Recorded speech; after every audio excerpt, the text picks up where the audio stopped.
Square of position.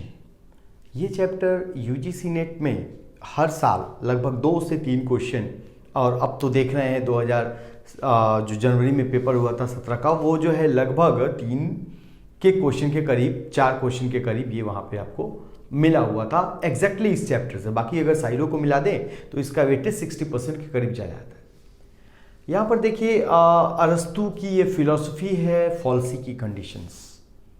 ठीक है, आप एरिस्टोटल अगर आप पढ़े हो तो यहाँ पर कुछ डिडक्टिव सेंटेंस की बात करते हैं। अब यहाँ पर देखिए जरा, लिखा हुआ है all A is B, some A is B, some A is not B, no A is B. ये जो स्टेटमेंट है इनसे आप वाकिफ होंगे, है ना। ये जो प्रीपोजिशंस हैं, ये प्रीपोजिशंस आपने साइलो में भी पढ़ा होगा, लेकिन वहाँ पर साइलो में आप केवल ट्रू की कंडीशन चेक करते थे, लेकिन यहाँ पर हमको कुछ कंडीशंस आती हैं जो ट्रू भी होती हैं, फॉल्स भी होती हैं, और जिसके बारे में आप अनडिटर्मिनेड है, पॉसिबल कंडीशन नहीं है, उन कंडीशंस को भी यहाँ पर हमको चेक करना होता है। तो यहाँ पर अगर हम देख पा रहे हैं तो ये हमारे पास देखिए एक स्क्वायर बना हुआ है। तो स्क्वायर ऑफ पोजीशन में अरस्तु ने बताया है यहाँ पर कि देखिए हर सेंटेंस के पास चाहे वो कैसे भी सेंटेंस हो, एक सेंटेंस वहाँ पे पॉजिटिव नेचर का होगा, एक सेंटेंस नेगेटिव हो, तो भी उनके पास 2 तरह की बातें पाई जाती हैं।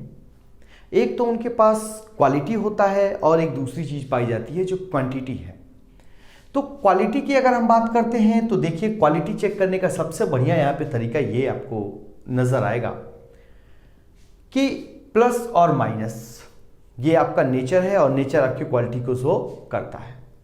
और क्वांटिटी जिस चेक करने का जो तरीका यहाँ पे दिख रहा है वो देखिए ऑल का सम होता है। इसका मतलब ये यूनिवर्सल कंटेंट से कुछ पर्टिकुलर कंटेंट में जाता है। मीन्स ये ऑल की बात कर रहा है कि जितने भी ए हैं वो बी हैं, और यहाँ पर बात कर रहा है कि कुछ ए हैं वो बी हैं, है ना। तो इसका मतलब all A is B, some A is B, no A is B, इन कंडीशंस को अगर हम चेक कर रहे हैं तो इन कंडीशंस में हमारे ऑल से सम में जो स्विचिंग हो रही है वो क्वांटिटी की स्विचिंग हो रही है। इसी को बेस बना के अरस्तु यहाँ पर कहते हैं कि भैया देखिए एक हमने इसके लिए स्क्वायर बनाया, और स्क्वायर बनाया तो यहाँ पर ए है, यहाँ पर ई है, यहाँ पर आई है, यहाँ पर ओ है। ठीक है, तो इनके बीच एक रिलेशन वो बनाते हैं। इन रिलेशंस का अलग अलग वो नाम भी देते हैं, नोमेनक्लेचर भी करते हैं। जैसे ए और ई के बीच जो रिलेशन उन्होंने बनाया उसे उन्होंने कहा, इसे आप कॉन्ट्रेरी सेंटेंस के रूप में जानिएगा। फिर आई और ओ के रिलेशंस को उन्होंने कहा कि ये सब कॉन्ट्रेरी स्टेटमेंट्स हैं, और यहां पर ए और आई को उन्होंने कहा कि ये सब अल्टरनेशन है। इनका नाम क्या है? ए और आई के बीच जो रिलेशन निकाल रहे हैं उसे हमने कहा सब अल्टरनेशन।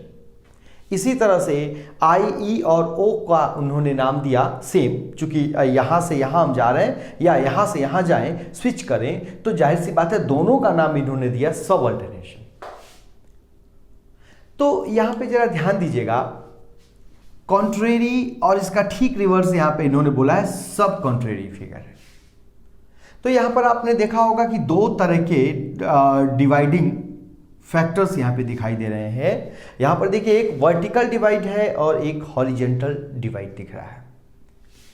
अगर हम वर्टिकल डिवाइड की बात करें तो देखिए ये ए है और ये आई है, तो ये वर्टिकल आपका इधर लेफ्ट है और इधर राइट है।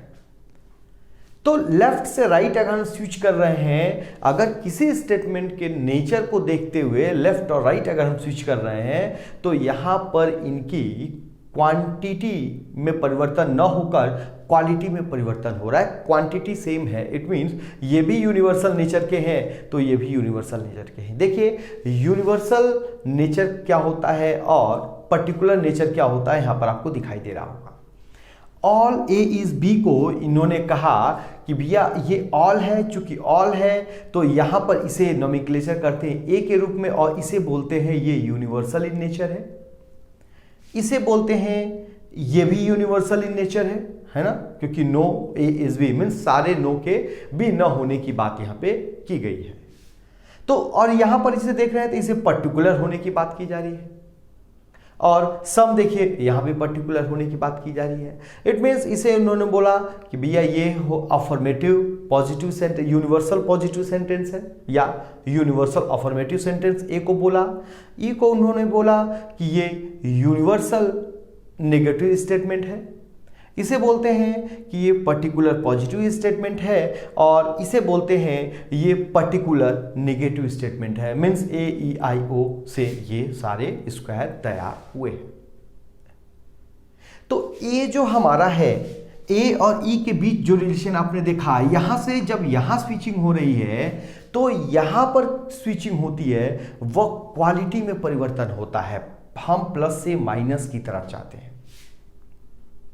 इसी तरह से देखिए लेफ्ट टू राइट, यहां अगर स्विचिंग हो रही है तो यहां से यहां भी जा रहे हैं, तो ये हमारा क्वालिटी में परिवर्तन दिखाई दे रहा है।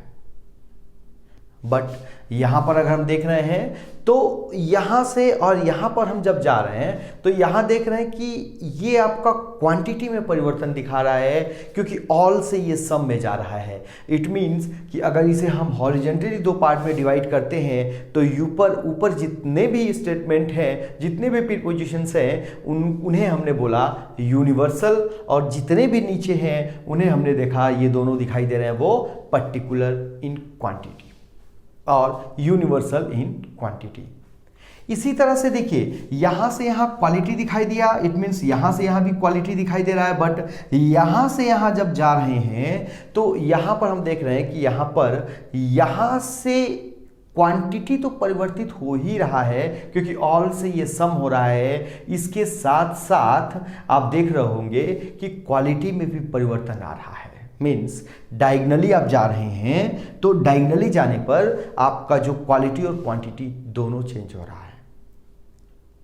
ठीक है, तो इन दोनों के ए और ई के रिलेशन को अरस्तू ने कहा कि इसे हमने कॉन्ट्रेरी बोला है, और आई और ओ को बोला उन्होंने कि इसे हमने सब कॉन्ट्रेरी बोला है, क्योंकि इसका रिवर्स है। तो आपको रिलेशन ये आपको देखने होंगे, याद करने होंगे। इसी तरह से ए और ओ का रिलेशन और ई और आई का जो रिलेशन है, इसे इन्होंने कॉन्ट्रडिक्शन बोला है ना। दोनों को ए और ओ, ई और आई आपस में जो रिलेशन बनाएंगे वो कॉन्ट्रडिक्टरी रिलेशन बनाएंगे। इसी तरह से ए और आई के रिलेशन को उन्होंने सब अल्टरनेशन बोला है, ई और ओ के रिलेशन को भी उन्होंने सब अल्टरनेशन बोला है। ठीक है, तो आइए हम लोग एक एक करके इन सारे रिलेशंस को देखते हैं कि कॉन्ट्ररी का रिलेशन किस प्रकार का बनता है और सब कॉन्ट्ररी का रिलेशन किस प्रकार का बनता है। आपस में हम लोग एक एक रिलेशन को ऑपरेट करेंगे। ठीक है।